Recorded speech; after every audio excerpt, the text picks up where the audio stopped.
যুক্তরাষ্ট্র ও ইরানের মধ্যে চলমান যুদ্ধের শুরু থেকে এ পর্যন্ত ১৮ জন মার্কিন সেনা সদস্য নিহত এবং শতাধিক সেনা আহত হয়েছেন বলে জানিয়েছে পেন্টাগন। মার্কিন প্রতিরক্ষা মন্ত্রণালয়ের দেওয়া সর্বশেষ তথ্য অনুযায়ী নিহত সেনাদের মধ্যে ১৪ জন প্রাণ হারিয়েছেন সামরিক অভিযান চলাকালীন সময়ে। বাকি ৪ জন সেনা সাম্প্রতিক সময়ে নতুন করে শুরু হওয়া সংঘাতের কারণে প্রাণ হারিয়েছেন বলে পেন্টাগনের সামরিক বিবৃতিতে উল্লেখ করা হয়। একই সাথে সামরিক অভিযান চলাকালে ৪ শতাধিক মার্কিন সেনা আহত হন এবং পরবর্তীতে সংঘাতের সময় আরও ২ শতাধিক সেনা সদস্য আহত হয়েছেন। ইরানের পারমাণবিক প্রকল্প নিয়ে বিরোধের জেরে চলতি বছরের ফেব্রুয়ারির শেষ দিকে মার্কিন বাহিনীর বিশেষ সামরিক অভিযান শুরু হয়েছিল।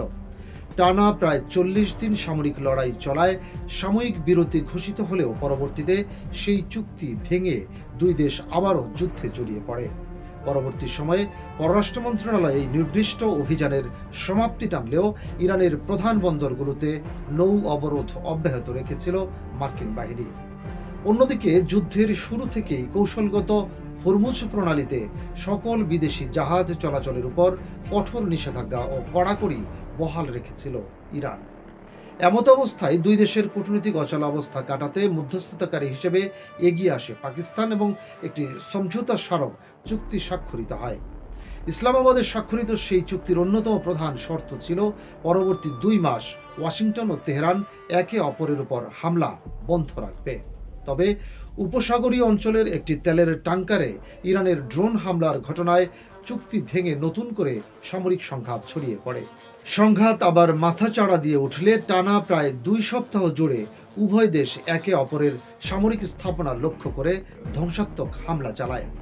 সম্প্রতি ওয়াশিংটন আকস্মিকভাবে সামরিক অভিযান স্থগিত ঘোষণা করায় দুই দেশের মধ্যে নতুন করে পাল্টা হামলা পুরোপুরি বন্ধ রয়েছে। পেন্টাগনের এই যুদ্ধ হিসাব থেকে স্পষ্ট হয় যে মধ্যপ্রাচ্যের এই দীর্ঘস্থায়ী রক্তক্ষয়ী সংঘাতে মার্কিন বাহিনীর বড় ধরনের প্রাণহানি ঘটেছে।